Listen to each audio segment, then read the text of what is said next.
Okay, so we're going to have a little bit of fun today, and we're going to talk about books.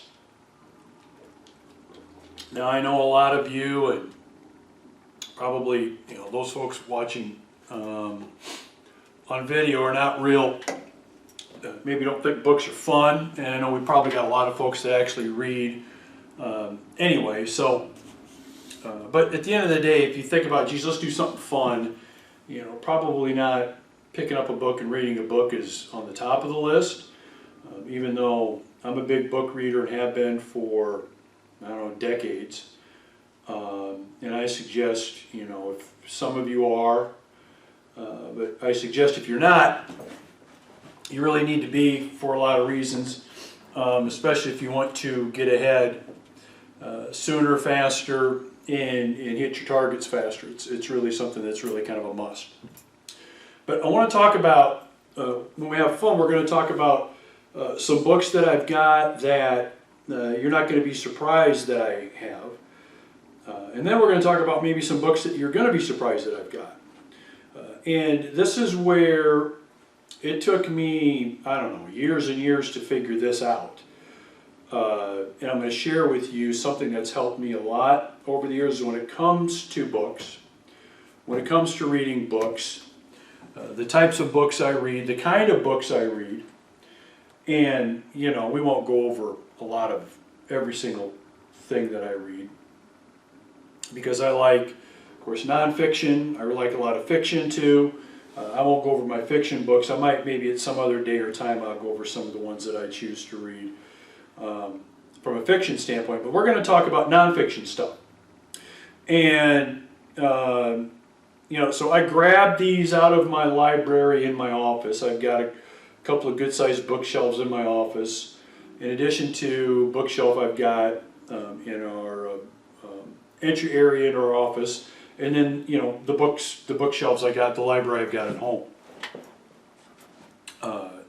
So let's have some fun, okay? And the main reason I want to go over this is really, to give you kind of an idea of some books that I've read and I like, and I kind of recommend you look at too. But also, again, I want to talk about mistakes this mistake that took me years to figure out, that I got a feeling a lot of you are making when it comes to deciding what books to read. Audible, you're going to Barnes & Noble one night or one day and you're checking out what's available. You're on Amazon, you're on Barnes, whatever. We're going to talk about that right now. So let's go over some of the books that you're not going to be surprised that I've got. Winning Through Intimidation. I've talked about that in other podcasts and other videos, so I'm not going to go over that. If you're in business of any kind, especially the real estate business, multifamily business especially, you got to get this book. Winning Through Intimidation, Robert Ringer. Okay?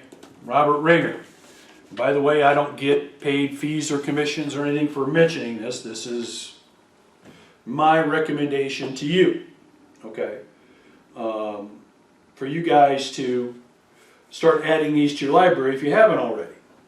So, okay, so back to the books you're not going to be surprised I've got. So there's Ringer's. Ringer's a real estate guy, was a real estate guy, real estate broker. Started out as, in the book anyway, as a guy that was a mortgage broker. Got into the real estate business, selling multifamily communities around the Midwest. Developments mainly, and his trials and tribulations of doing that, getting the deals put together, finally getting paid, the people he ran into, the experiences he had is timeless, timeless. It's a must read, okay? Winning Through Intimidation. Okay. Here's another one, not surprisingly, No BS Marketing to the Affluent by Dan Kennedy. Gee, I wonder why I got this book. Right? Who do I work with a lot? Affluent people. So, probably a good idea to have a thick, No BS Marketing to the Affluent guide. Okay? Probably a good idea to have that. Great book, by the way. Highly recommend it. Not a surprise I've got it. Another one. No BS Business Success in the New Economy. Okay? Again, really good general kind of book on business and being successful in business. Not so much multifamily, not so much investment, but you know, if you're entrepreneurial and you're building a business or in a business or running a business, again, a must for your bookshelf, right?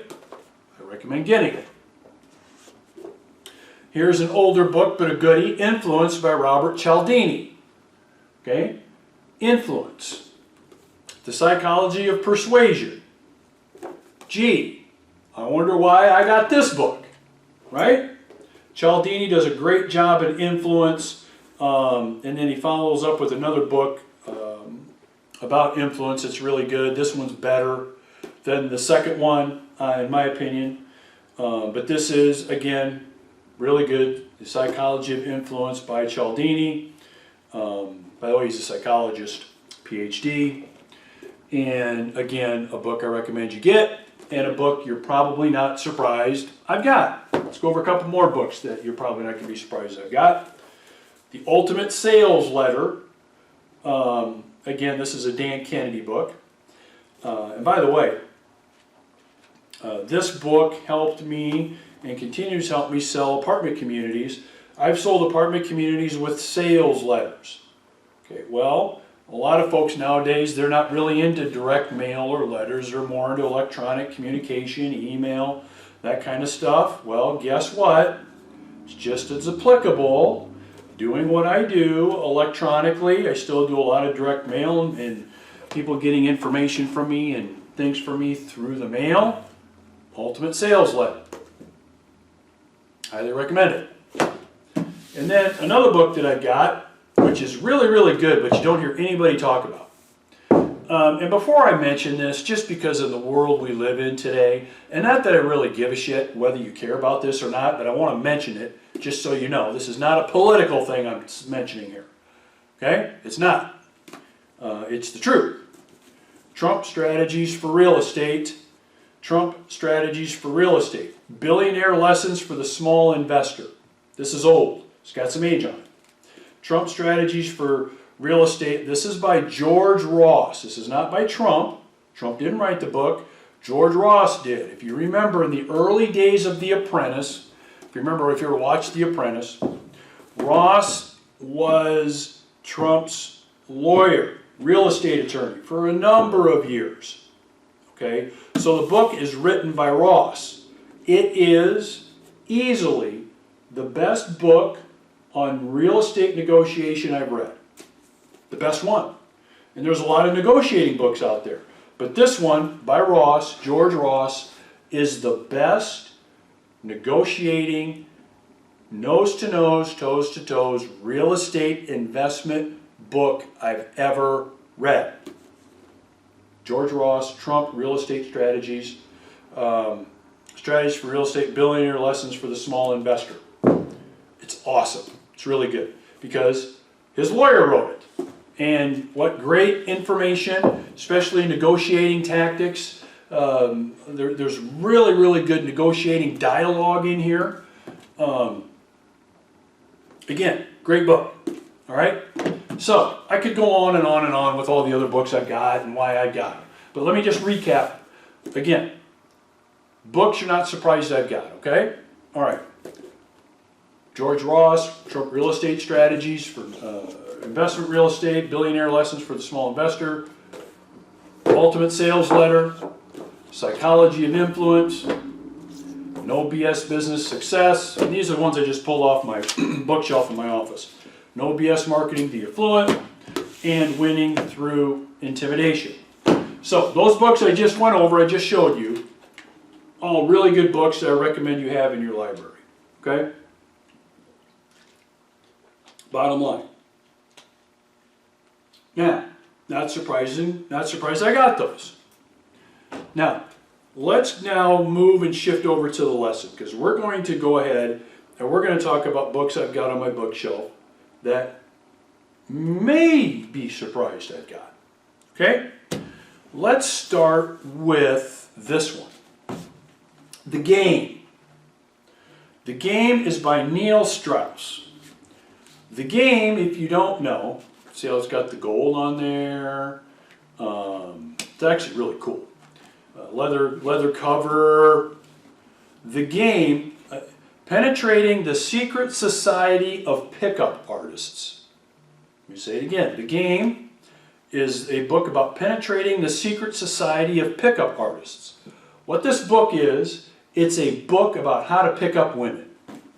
It's Strauss's, the author's, adventures and experiences going through the process of learning how to be a pickup artist, how to pick up women. That's what the book is about. Strauss details his trials, tribulations, his experience, joining these groups and these people in learning how to pick up women. That's what the book is about. Okay? Now, I've been married going on 35 years. Why in the hell do I have a book on how to pick up women? Why would I have that? Because of the lessons that are in there that are, follow me on this, transferable to what I do. Now think about that for a second. There is information and lessons in this book on how to basically convince women to sleep with you, is really what it is. Okay, multiple times, preferably. That has a hell of a lot to do with the transfer of information on what Strauss has found successful with what these people do that I can use in my business. Now, I'm not picking up women in my business. Of course not. Okay, so look beyond the obvious here. The information, the techniques, the strategies, the dialogue, the information, the verbal cues, the visual cues, all of those kinds of things are important for any entrepreneur to know and to be aware of, and to see how they can transfer this information. Transfer is the operable word here. Transfer this information to what you do as an investor, as a multifamily owner, as someone that is maybe raising capital, okay? Someone that's maybe dealing with partners. Okay? You see how you can transfer some of this information? Sure, there's a lot of stuff in here that's a waste. Okay? I don't care about 80% of the stuff in here. But there's 20% of the stuff that's good for me to know and that I know I can transfer over and use as a real estate owner, a real estate investor, okay? A guy that runs his own business, runs partnerships, owns real estate, manages employees, etc., etc. In there, okay? The lesson is this right now, before I hit my other books. How many of you are going to the bookstore, Audible, whatever, and just looking for the how to invest in real estate, how to raise capital, how to manage real estate, how to sell real estate, how to own apartments, how to be a good apartment investor, how to be, you get my point. See, you're locked in, and that's good. It's not good to be locked in, but it's better to be getting those books than doing nothing. But now you've got to look outside of that, and remember the operable word here is transfer. Transfer. What other books can you use that can have lessons for you to learn that are beyond the tunnel vision of just entrepreneurship and investment real estate? Specifically apartment communities, okay? This is important because a lot of people miss this. A lot of people miss this. So the game, Neil Strauss, I recommend it. Here's one. The Bernie Kornfeld story. Bernie Kornfeld. So Bernie was a guy that started Investors Overseas Services, which was basically door-to-door selling of mutual funds. Fund-of-funds mutual funds. So what Kornfeld did, and did it for a number of years until he was subsequently busted, law enforcement, securities violations, I mean all that kind of stuff. And he was closed down. To put it mildly, Bernie was closed down. So what Bernie did was he set up a business where he would hire salespeople to go out door to door and sell fractional ownership in mutual funds. That's what he did. Okay?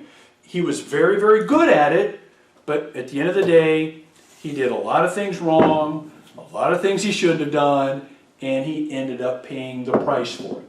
So, knowing that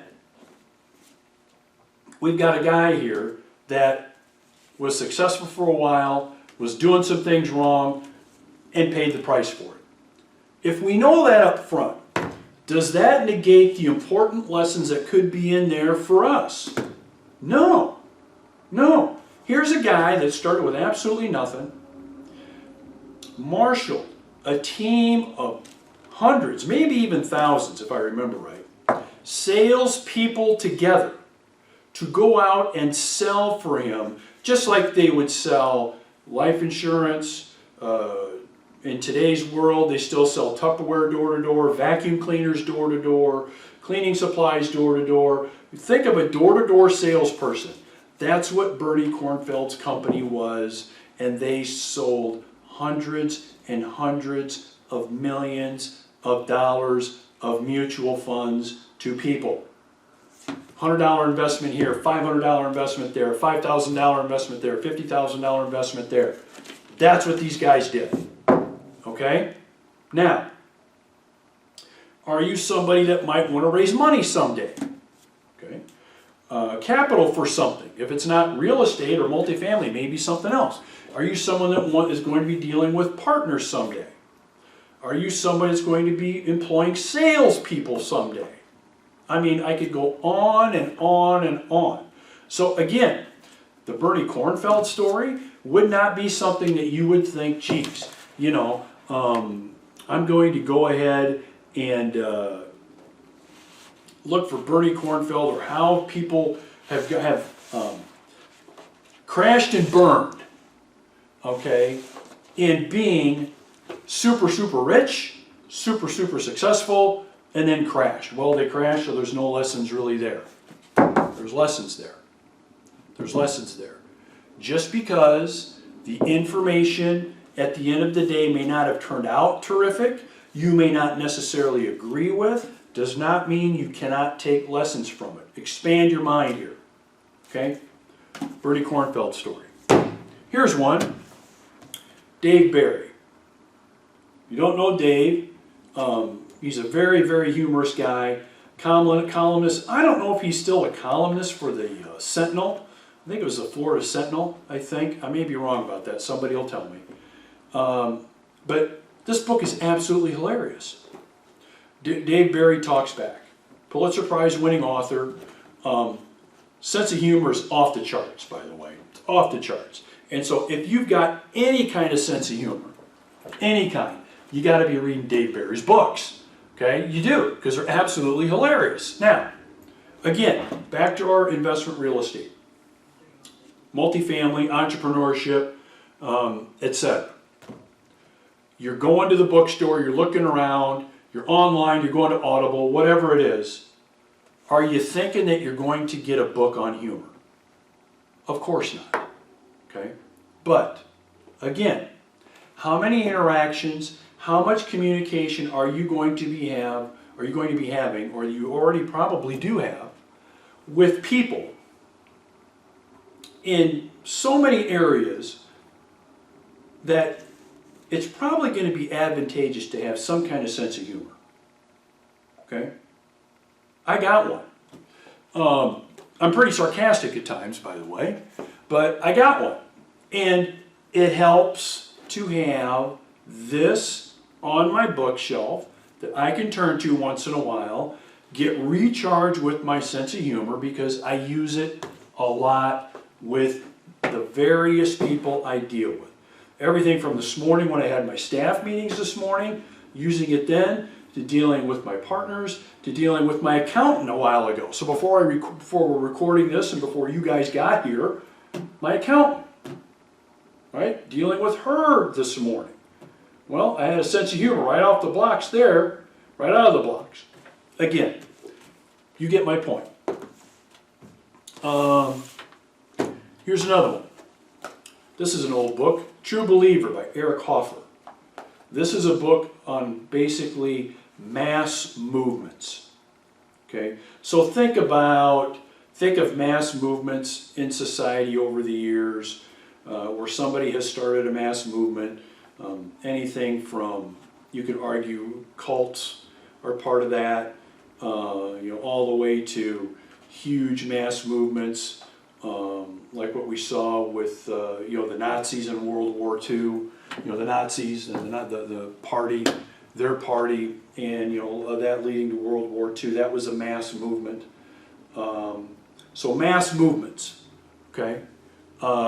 Why do you think I'm reading a book about mass movements, The True Believer?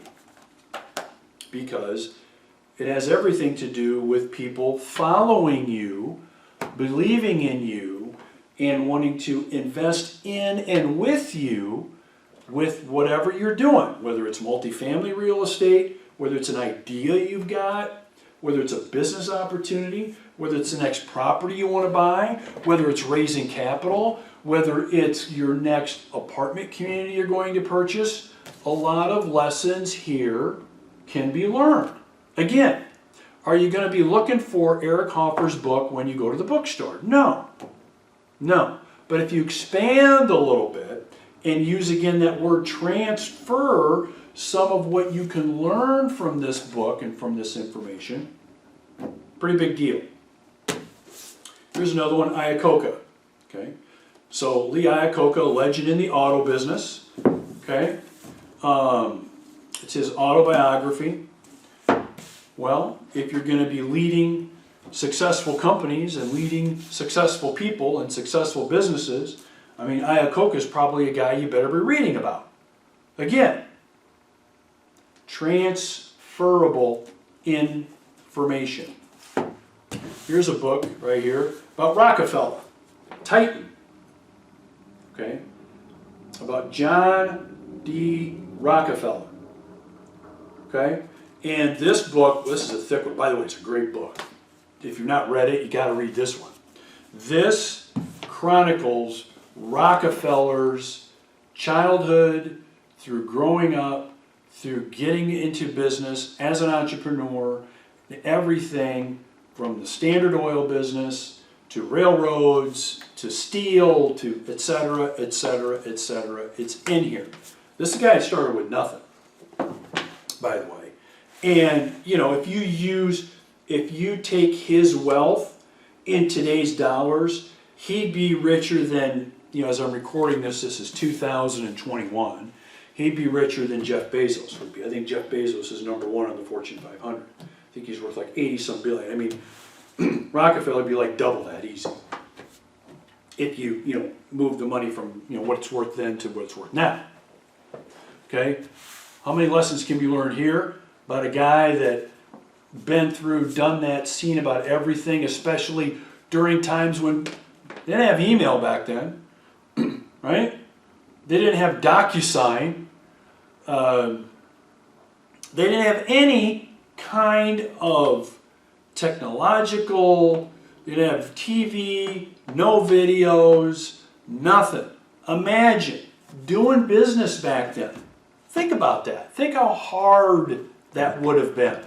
Do you think there's some lessons in here to learn? Especially how hard it was to do business in that world without the technology that we've got today, without the kinds of communication, without books like this. Wow. Great book. Okay? Again, not a book that you'd automatically go buy if you're a multifamily investor, multifamily owner. If you're an entrepreneur, maybe. But, again, transferable stuff. And then, here's one right here. Here's another one.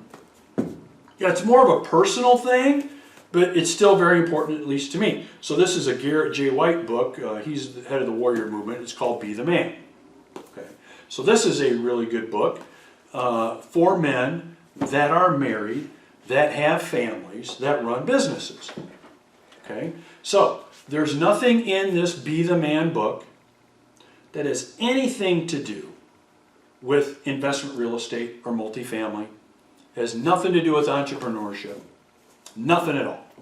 However, it has a lot to do with being a really good father, being a super good husband, okay, and being a really, really good owner of your business and incorporating all of that together to be really the complete package, or as close to the complete package as a man, as a father, as a businessman, as you possibly can. Because it all transfers again. So like when I leave here, okay, when we're done, I'm going to probably do more work, but I don't work 24 hours a day. I've got a wife and I've got a family, and I want to be as good at that as I possibly can outside of this. Right? Transferable this to help me do that and be the leader I can possibly be, and the best leader I can be for my family, especially, you know, as a father and a husband. Okay. So you get my point here. This has been kind of fun, right? So you got a pretty good look at some of the books I've got sitting on my bookshelf. I've read all of these books, some of them at least 3 or 4 times. But I want to make sure I come full circle here because it's super important to everybody. Even those that might be listening and not able to watch this on video. Those on video, it was a little more apparent because you got to actually take a look at what the books look like, you know. But I mentioned all of the books that I went over today, at least by title and author on the podcast. And again, the mistake I made early on when I started reading books was I just focused narrowly on the investment real estate path. Okay, narrowly. Again, better than nothing, started learning a lot. And it's important to know that focus is narrow for a while. That's important. You gotta be as knowledgeable in that as you possibly can be. Understand that. But now after you've done that, after you've built at least a decent foundation, you got to start expanding outside and asking yourself this question. What else is transferable from what other business owners are doing, what other entrepreneurs are doing, what other people are doing, what other experiences people have had, men, women, doesn't matter. Okay, what have they done or are doing? So have done like Rockefeller, right? Or are doing like, you know, Garrett White, for example,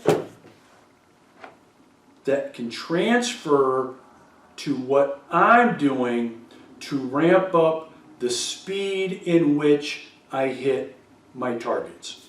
That's pretty much it. Okay. And so when you start expanding a little bit and thinking more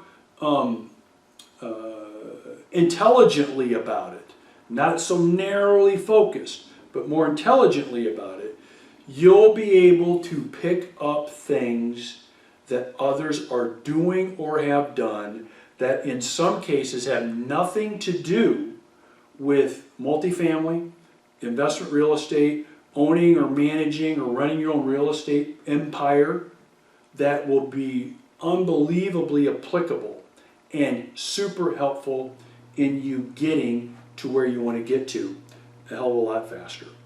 Okay, so pretty good stuff, right? I mean, this has been kind of fun and kind of interesting, and I think important because I get a lot of people asking me about books, what books I recommend, what have I read lately, anything that they think they should get. And, you know, I've had a couple of, at least a handful of either podcast videos or audios about that. So this will just be another one we'll add to it. But again, something you want to make sure you remember is that transferability, opening your mind to those other books that can be just as equally impactful to you, but may not be in that narrow focus that you're looking at. Okay?